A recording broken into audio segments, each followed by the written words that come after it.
ఆంధ్రప్రదేశ్కి గూగుల్ సంస్థ రావటం, పెట్టుబడులు పెట్టడం, అంతేవిధంగా దాదాపుగా 87,000 కోట్ల పెట్టుబడులతో పాటు దాదాపుగా 1,85,000 మందికి ఉద్యోగాలు వస్తాయని చెప్పేసి నిన్న ఢిల్లీలో ఒప్పంద పత్రం చూసుకోవడం జరిగింది. అక్కడ అయితే నిజంగా ఇది చాలా గ్రేట్. ఎందుకంటే ఒక విధంగా గూగుల్ సంస్థ అనేది ప్రపంచంలో మనందరికీ తెలుసు, ప్రపంచంలోనే దాదాపుగా మొట్టమొదటి సంస్థ గూగుల్. ఇంకా దాని మించి తిరుగులేదు.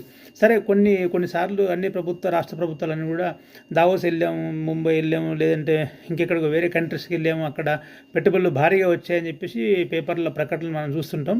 బట్ అవన్నీ మరి అది నిజంగా నిజ రూపం దాలుస్తలేదని ఇది సెకండరీ విషయం. బట్ కానీ ఇది ఎందుకంటే ఆ గూగుల్ సంస్థ CEO వాళ్ళే ఇక్కడికి వచ్చి వాళ్ళ పేపర్ మీద సంతకం పెట్టి, ఎందుకంటే దాదాపుగా మన గూగుల్లో ప్రపంచంలో మొదటి సంస్థ కూడా వాళ్ళు ఒప్పందం చేసుకున్న తర్వాత దాన్ని రద్దు చేసుకోవడం లేదా ఇంకేదో డంబిల్ చేయడానికి అట్లా ఉండదు. కాబట్టి వాళ్ళు స్వయంగా వచ్చి వాళ్ళు విశాఖపట్నం వచ్చి వాళ్ళు చూసి కూడా అప్పుడు నారా లోకేష్ ఉండి వాళ్ళందరికీ ఆ డేటా సెంటర్ చూపించేసి అక్కడ ఎక్కడైతే ప్లేస్ ఉందో ఆ ప్లేస్ ఇచ్చేసిన తర్వాత వాళ్ళు దాన్ని ఒప్పుకొని ఒప్పందం చేయడం జరిగింది. దాదాపుగా 87,000 కోట్లు అంటే అంత ఈజీ కాదు. దాదాపు ఆల్మోస్ట్ 1,00,000 కోట్ల వరకు కూడా వచ్చే అవకాశం ఉంది. వాళ్ళు దాంతోపాటు డేటా సెంటర్ కూడా ఓపెన్ చేస్తారు, ఏఐ హబ్. ఎందుకంటే ప్రపంచంలో ప్రస్తుతానికి ఇప్పుడు అంతా ఏఐ నడుస్తుంది.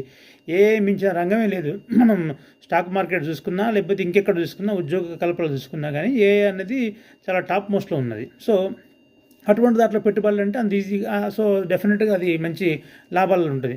దాంతోపాటు డేటా సెంటర్ ఏంటంటే ఈ డేటా సెంటర్లో దాదాపుగా 12-13 కంట్రీలకు సంబంధించినటువంటి డేటా అంతా ఇక్కడ ఉంటుంది అనమాట. ఇక్కడ నుంచి కేంద్రీకరిస్తారన్నమాట. ఇక్కడ సి నుంచి అంటే సబ్సీ అంటారు దాన్ని. సిలో నుంచి కేబుల్స్ వేసి అక్కడి నుంచి డేటాని అంతా భద్రపరుస్తారనమాట. అంటే చూడండి, 13-14 కంట్రీస్లో డేటా అంతా ఇక్కడ మన దగ్గర భద్రపరుస్తారంటే దానికి ఎంత ఎక్స్పెన్సివ్, ఎంత ఇదిగా ఉండాలి, ఎంత స్ట్రాంగ్గా ఉండాలి అంటే గూగుల్ వాళ్ళది అంత స్ట్రాంగ్గా చేసి పెడుతున్నారు. కాబట్టి అటువంటి సంస్థని ఆంధ్రప్రదేశ్ తీసుకురావడం అనేది దాంట్లో నిజంగా సఫలీకృతమైనట్టు చెప్పాలి.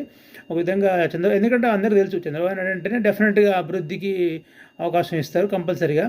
అయితే మనకు గతంలో కూడా ఎవరు అనుకున్నా కాదనుకున్నా సరే, హైదరాబాద్కు ఐటీ సిటీ తెచ్చినప్పుడు అనుకున్నారు అప్పుడు అందరూ ఒక బిల్డింగ్ కట్టాడు అక్కడ అనుకున్నా. బిల్డింగ్ కాదు, ఆ బిల్డింగ్ చూసే కదా మిగతా వాళ్ళు వచ్చింది, అక్కడ జరిగిన ఆ పెట్టుబడులు అందరూ ఒప్పుకున్నారు దాన్ని. ఈవెన్ కేటీఆర్తో సహా కూడా ఒప్పుకున్నారు అప్పుడు. సో కాబట్టి చంద్రబాబు నాయుడు శంకించిన అవసరం లేదు. అటువంటి కంపెనీ రావడం నిజంగా గ్రేట్. ఒక తెలుగు రాష్ట్రానికి మనం అభినందించాల్సిన అవసరం కూడా ఉంది. సో డెఫినెట్గా ఫ్యూచర్లో ఏఐ ఆధారితం కాబట్టి డెఫినెట్గా ఆంధ్రప్రదేశ్కి మంచి రోజులు వస్తాయి. ఒక గూగుల్, ఎందుకంటే గూగుల్ సంస్థ వచ్చిందంటే అంత ఈజీగా రాదని తెలుసు కాబట్టి మిగతా కంపెనీస్ కూడా డెఫినెట్గా పట్టుబడులు పెట్టడానికి ముందుకు వస్తారు. ముందు డెఫినెట్గా ఆంధ్రప్రదేశ్కు మంచి ఉద్యోగ కల్పనలు, ఏ టెక్నాలజీలు, సాఫ్ట్వేర్ రంగంలో మంచి అవకాశాలు దొరికే అవకాశం ఉన్నది. ఆంధ్రప్రదేశ్ మళ్ళీ పుంజుకొని మళ్ళీ అభివృద్ధి వైపుగా సాగుతుంది, అందులో సందేహం లేదు. చంద్రబాబు నాయుడు